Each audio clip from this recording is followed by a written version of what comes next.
Hi mga kadudong! Muling nagbabalik, Papa Dudong Stories. Kung bago ka lang sa channel na to, huwag mo naman kalimutang pindutin ang subscribe button dyan please. Aasahan ko yan ha. Bago ko simulan ang ating kwento, i-shoutout ko muna dyan ang aking mga kadudungs na laging nakikinig kay Papa Dudong.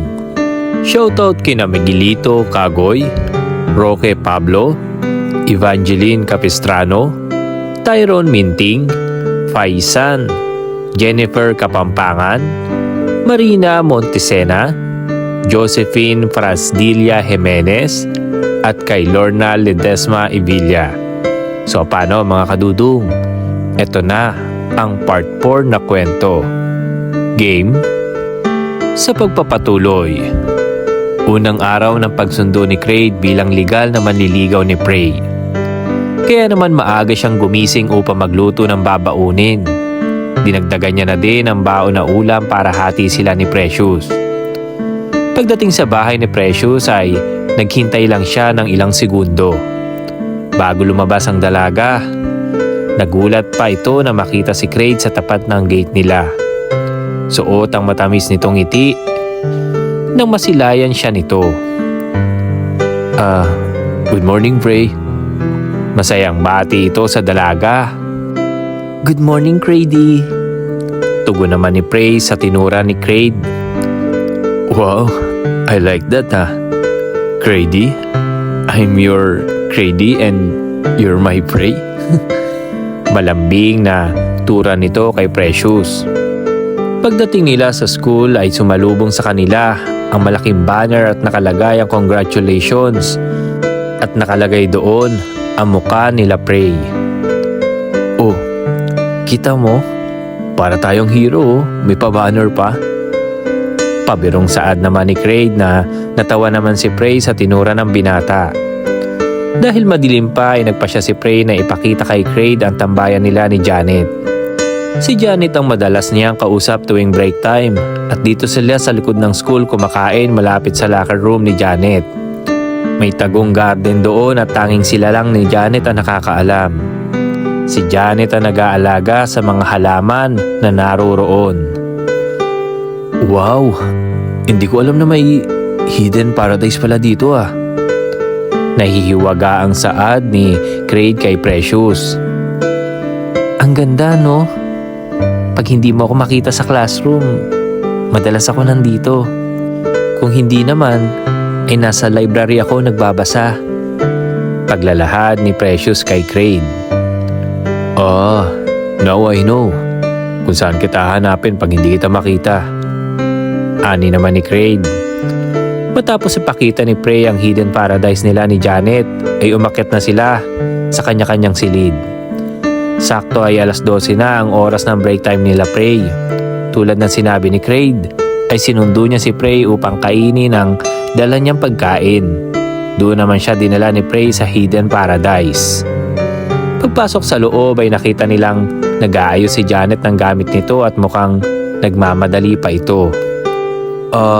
Prey, wait lang pala. Nakalimutan ko bumili ng inumin natin eh. Umalis na muna si Craig para bumili ng inumin nila. Hi Janet, nagmamadali ka yata. Ani ni Prey sa kaibigan nito. Ay, oo, may lakad kasi kami ni Lola eh. Nakalimutan ko kasi na check up niya pala ngayon. Mauna na ako. Alam mo naman kung paano isara ito, di ba? Sa susunod na lang tayo magsabay kumain. At nagpaalam na ito kay Precious. Pagbalik ni Craig ay nakahanda na ang mga dala nilang pagkain at may nakalatag na ng sapin sa damuhan. At nakaupo na si Precious sa ibabaw ng sapin. Wow! Picnic? Masayang saad ni Craig. At masaya nilang pinagsaluhan ang mga baon nilang mga pagkain. Ang ganda dito, no? Ani ni Precious kay Craig. Oo, ang ganda dito. It's like a paradise for me. From now on, ito na ang hidden paradise natin. Masayang sabi ni Craig sa dalaga. Ng mga oras na yon ay parang may ibang nakitang ngiti si Precious kay Craig. Parang biglang may pumasok sa isip niya. Ang masayang mukha ni Craig at unti-unti itong lumabo na animoy anino na lang hanggang sa maglaho na ito na parang nilipad ng hangin. Pray, are you okay? Dahilan upa bumalik sa ulirat si Precious at matuon ang buong atensyon sa kasalukuyan. Pray, are you okay? Muling tawag ni Craig kay Precious. Binaliwala na lamang ni Precious ang nakita niya. Hindi niya may paliwanag sa sarili niya kung ano ang nakita niya at bigla siyang kinabahan sa kanyang nakita. Parang anino si Craig na unti-unting naglaho sa hangin. Yes, tara na, kain na tayo. Tanging naging tugon ni Precious. Masayang masaya si Craig habang pinagsasaluhan nila ang mga pagkaing dala nila. May dala siyang piniritong spam at corned beef na gisado. May dala din siyang leche flan at mini chocolate cake para naman sa dessert nila. Ang baon naman ni Precious ay hotdog at tocino. Matapos kumain ay halos hindi sila makatayo sa kabusugan. Nanatili pa sila ng ilang minuto bago nagpasyang bumalik sa mga classroom nila.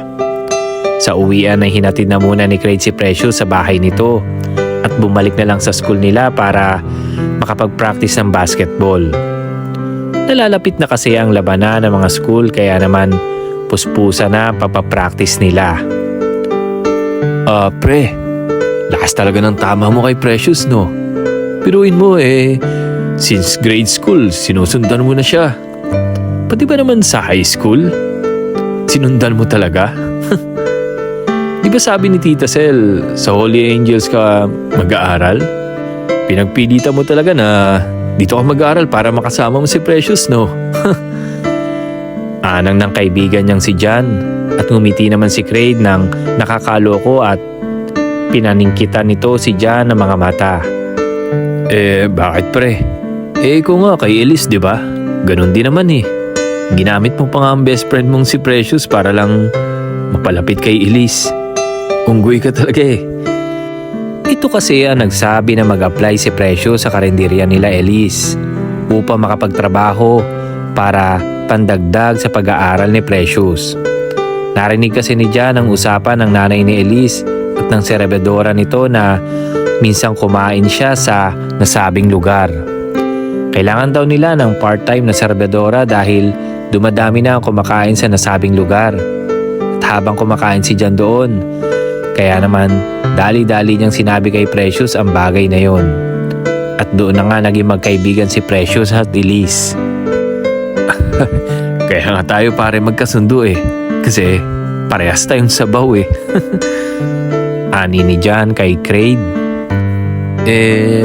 Pare, sa tingin mo, sasagutin kaya ako ni Precious?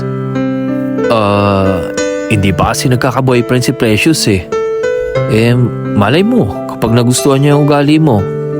Hindi ka naman kasi yung mahilig sa material na bagay At pag labas na anyo, mabait naman si Precious. Mabuting apo yun kay Lola Clara. Matalino at maabilidad. Maganda pa. Kaya pre, huwag mong sasaktan si Precious ha. Kundi, nakita mo ba itong muscle ko na to? Ha? At muestra nito sa brasong may maliit na umbok. Ganun ba? At hinabol ito ni Craig. Huwag kang mag-alala pre. Kilala mo naman ako, hindi ako galing manakit ng babae. I love Precious very much. At ngumiti na ito sa kanyang kaibigan. Matapos nila mag-practice ay nagpahinga muna sila ni Jan at nag-asaran. Tapos noon ay sabay na silang naligo at umalis sa eskwelahan nila. Si Craig naman ay dumaan muna sa bahay nila Precious. Tulad ng dati, walang kasama si Precious sa bahay nila dahil gabi na umuwi ang Lola Clara niya. Oh, Craig, ikaw pala yan. Ani ni Prey. Dinaanan kita para ayain ka sanang mag-dinner. Yakag naman ito sa dalaga. magsasaing na nga sana ako para sa hapunan eh. Tanging na itugo ni Precious sa binata. Huwag ka na magsaing. Kumain na lang tayo sa labas. Pamimilit nito sa dalaga. Sige na nga. Mag-isa lang naman din akong kumakain kapag gabi eh. Teka lang ha, kukunin ko lang yung wallet at cellphone ko. Ani ni Precious. Matapos makuha ang mga gamit ay bumaba na din ito para sumama kay Craig na kumain sa labas. Pero magpalit ka muna ng damit at short. Ani ni Craig sa dalaga. Nawala kasi sa loob ni Precious ang suot niyang maiksing short at manipis na t-shirt dahil sa pagkabigla sa pagdating ni Craig.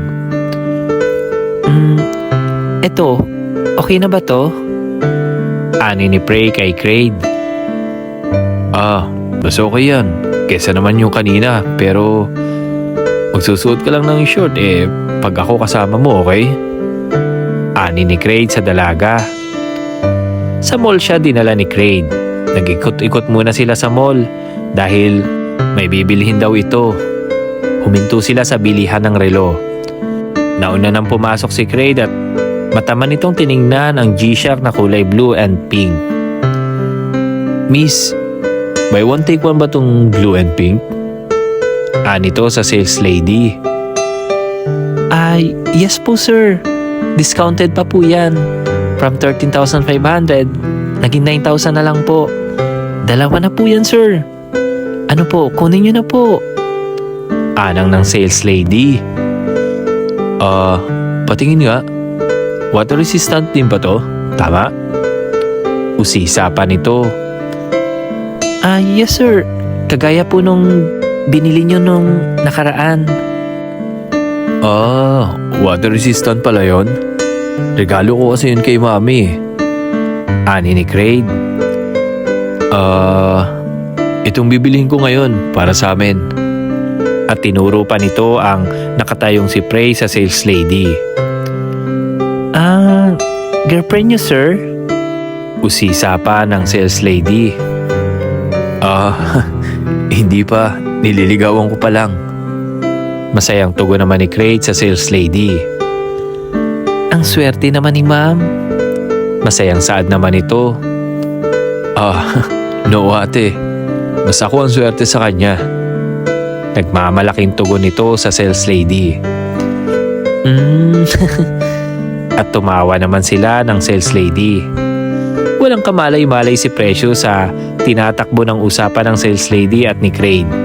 Nakatuon lamang siya sa atensyon ng mga relong nakadisplay. Nalula siya sa presyo ng mga nakadisplay doon. 3 buwan pa niyang pagtatrabahuhan ang perang maaari niyang ipambili sa relo. Pero kulang pa rin. Kaya naman manghang-mangha siya sa mga relong nakikita niya sa display doon. Matapos ipaswipe ni Craig ang card ay ibinigay na sa kanya ang 2 relo na binili niya. Mamaya na lamang niya ibibigay kay Prey ang binili niyang relo para dito. Sunod nilang pinuntahan ang department store at doon naman sila tumingin ng mga pabango. Gaya kanina ay lumapit agad ang salesman kay Craig. Sir, ano pong hanap niyong pabango? Ani ng salesman sa binata. Meron ba kayong polo sport? Ani ni Craig sa lalaki. Nako sir, wala pa rin pong dumadating eh. Baka gusto niyo pong itry ito. At inisprayan siya nito sa kanyang kamay. Oo nga no, pabango nga. Ani naman ni Craig at tinawag nito si Precious upang ipaamoy din ang nasabing pabango. Mabango nga ito. Magkano po ang ganitong pabango? Tanong ni Prey sa salesman. 2,000 po yan ma'am. Nakasale na po yan. Anang ng salesman habang nakangiti sa kanila. Nalula naman si Precious sa presyo ng pabango nito. Kaya naman pasimple niyang hinatak si Craig sa isang tabi at doon ito kinausap. Uy, bakit naman ang mahal naman ang pabangong yun? Anito sa binata. Ha? Kasi original yun. Matagal mawala ang amoy nun. Paliwanag ng binata dito. Kahit na no, may mura naman pero matagal din mawala ang amoy ah. Ani ni Precious kay Craig. Okay sige. Saan ba yung sinasabi mong mura pero matagal din mawala ang amoy? Tanong naman ni Craig dito. O sige, sumunod ka sa akin, ituturo ko sa'yo. At sumunod nga ito sa dalaga. Huminto sila sa harap ng isang stall ng pabango at kinausap ni Precious ang sales lady dito upang tanungin. Ate, patingin nga po ako ng kulay green na to. Paamoy ko lang sa kasama ko. At inabot naman ng sales lady ang tester ng nasabing pabango at pinaamoy nito kay Craig. Natuwa naman si Precious sa biglang pagliliwanag ng mukha ni Craig. Mukhang nagustuhan nito ang amoy na naturang pabango na pinaamoy niya dito. Mabango nga. Gusto mo ba ito na lang ang pabango ko? Tanong pa nito kay Precious. Tumango naman nito at ngumiti ang pagkatamis-tamis sa binata. Okay sige. Ate, may malaki ba kayong size nito? At kumuha ito ng 2 malaking pabango. Sunod naman nilang tinungo ay ang kainan sa harap ng department store. Habang naghihintay ng pagkain ay nagpaalam muna si Craig na may bibilihin lamang. Kaya naman naiwan si Precious na mag-isa at hinintay ang pagdating ni Craig. Pagbalik nito ay may bitbit na itong paper bag ng department store. Kumain na muna sila. Matapos noon ay nagpasya na din silang umuwi. Pagdating sa bahay nila Precious ay nagtaka siya kung bakit nakabukas ang ilaw. Ganon din ang pinto ng bahay nila. Sila lang ng lola niya ang may hawak ng duplicate sa bahay nila. Kaya naman pinigilan niya na muna ang sariling magpanik at mabuti na lang at mukhang naintindihan nito ang nais niyang ipahiwatig. Kaya naman dinala siya nito sa likod niya at kumuha ng kahoy na maaaring ipampalo sa nasa loob ng bahay nila Precious.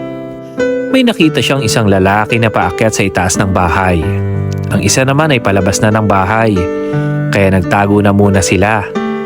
Paglabas ng lalaki ay hinampas niya agad ito sa ulo. Manlalaban pa sana ito ngunit hinampas ulit ni Precious ng bato ang ulo nito dahilan upang mawala ito ng malay. At agad naman itong ginapos ni Craig sa paa at kanyang kamay. Okay, 1 down. Ani ni Craig. Nagulat pa sila na magsalita ang isang lalaking kasama nito. Pare, wala dito yung dalaga eh. Maganda pa naman yun at masarap. Mukhang birhen pa yun eh. Anang ng isang lalaki dahilan upang mas lalong magalit si Craig. Mas lalo siyang nanggigil nang marinig ang pakay ng mga ito. Kaya naman hinantay niya na muna itong lumabas at doon niya ito pinaulanan na magkabila ang suntok, tadyak at sipa sa muka. Halos ayon niya na itong bitawan dahil sa galit niya dito. Natauhan lang siya nang yumakap mula sa likod niya si Precious at umiiyak na ito. Tama na Craig, baka mapatay mo pa siya. Ani ni Precious kay Craig. Doon lang nakaramdam ng pagkakalma ang binata at binatawan ng lalaking nakahandusay na at wala nang malay. Maya-maya pa ay napalibutan na sila ng mga kapitbahay. Galit na galit din ang mga ito. Mabuti na lang daw at nahuli ang mga ito dahil madalas na pala ang nakawan sa lugar nila. Nang dumating na ang barangay ay sumama na muna pansamantala si Precious at Craig upang magbigay ng testimonya at mag-file ng kaso. Ganon din ang iba pang kapitbahay na nabiktima ng pagnanakaw. Matapos noon ay umuwi na sila sa bahay nila Precious. Anong oras ba darating ang lola mo? Ani ni Craig. Hindi siya uuwi ngayon eh kasi umuwi siya sa probinsya. Ng amo niya, attend daw ng piyesta kaya sinama siya upang magluto doon. Paliwanag nito kay Craig. Ibig sabihin ay mag-isa ka lang pala ngayon dito? gusto mo, dito na lang din muna ako matulog para may kasama ka. Alok nito sa dalaga upang hindi matakot ito. Gustuhin mang tumanggi ni Precious sa alok ni Craig ngunit nahihintakutan pa rin siya sa nangyari kanina. Lalo pat siya lamang ang puntirya ng mga ito maliban sa kinuha nitong pitaka ng lola niyang nakalagay sa aparador. Okay lang ba sa'yo? Hindi aircon ang bahay namin eh. At hindi malaki ang higaan namin. Hindi rin ganong kalambot yung kama. Ani ni Prey. Walang problema sa akin yun. Importante masiguro ko yung kaligtasan mo at maayos ka. Sabi ni Craig na ikinalundag naman ang puso ni Precious. Gustong gusto niya ang binata ngunit hindi niya kinakalimutan ang usapan nila ng kanyang lola Clara. Tinulungan muna siya ni Craig na iusog ang upuan para iharang sa likod ng pinto. Tinakpan din muna nito ang doorknob ng plywood na kaperanggot. Dahil sinira ito ng mga nanloob kanina. At sinisiguradong nakasarado ang pinto sa likod. Ganon din ang mga bintana. Matapos nila masigurong sarado ng lahat ay umakyat na sila sa itaas. Craig, paano nga pala yung uniform mo na gagamitin mo bukas? Alalang-alalang tanong ni Precious sa binata. May extra na naman akong jersey dito pati yung pambaba ko. Kaya lagi kong dala itong bag ko. Hindi naman ako papasok bukas dahil excuse kami sa mga teacher. Malapit na kasi yung competition ng mga school basketball Kaya puspusan na yung paghahanda namin. Ani ni Craig. Kaya naman nakahinga na maluwag si Precious dahil iisa lang ang higaan sa kwarto ay sa lapag na lamang si Craig na tulog. Mabuti na lang at pumayag si Precious na dito siya matulog dahil kung sa bahay nila malamang ay hindi siya mapakali sa kakaisip kay Precious. Samantala, kinabukasan ay medyo late na sila nagising dahil exam nila kaya late na ang oras ng pasok nila. Kagaya na nakagawian ay naligo muna si Precious at nagluto ng almusal nila. Masaya silang nagsalo-salo sa agahan matapos noon ay sabay na silang pumunta sa school. Matapos ang exam ay umuwi na din si Precious.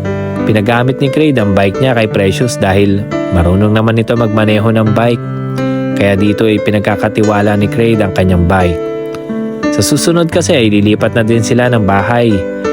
Kaya sa ibang way na dadaan siya pa uwi. Para hindi na daw mahirapan si Precious sa pagpasok ay ibinigay na ni Craig kay Prey ang bike nito. Electric naman kasi ang bike ni Craig kaya naman kahit hindi na si Prey magpedal ay hindi ito mahihirapan. Umuwi na muna si Craig upang kumuha ng mga damit pamasok. Dahil balak nito sa bahay ulit ni na Precious matulog. Habang wala pa dito ang lola nito. Prey, may dala akong ulam natin dito. Huwag ka na magluto. Masayang bungat ni Craig sa dalaga. Sakto. Kaluluto lang ng kanin. Kain na tayo, baka gutom ka na. Ani ni Precious at pinagsaluhan na nga nila ang pagkain dala ni Craig. Ayan. Double lock na to. Ewan ko na lang kung mabuksan pa nito ng mga kawatan na yon. Ani ni Craig. Kinabitan na kasi nito ng doorknob ng pinto nila Precious at nang lagay din ito ng 2 lock sa likod ng pinto para sigurado silang hindi ito mapapasok ng mga kawatan. Bago matulog ay nag-usap muna sila Precious at wala sa hinuha ay naitanong niya sa dalaga ang estado nilang dalawa. Kaya naman nabuhayan siya ng loob na tumugo ng dalaga. At ang sagot nito ay matamis na oo. Para kay Craig ay ito na ang pinakamasayang araw ng buhay niya. Kaya naman pinupog niya ng halik ang dalaga na ikinabigla naman ng dalaga. Ngunit mas lumalim pa ang pagsasanib ng kanilang mga labi at nauwi na sa mas malalim at banayad at mababakas na sa mga mata nila ang pagmamahal nila sa isa't isa. Itutuloy. Hi mga kadudong! Nagustuhan nyo ba ang part 4 na kwento? Ano kaya mga susunod na mangyayari sa kwentong ito mga kadudong? Bakit kaya hindi pa rin sinasabi ni Craig ang totoo na sa kanila nagtatrabaho ang lola ni Precious na si Lola Clara? Meron kayang dahilan? Abangan mga kadudong sa susunod na episode. Huwag kayong mawawala. Bye!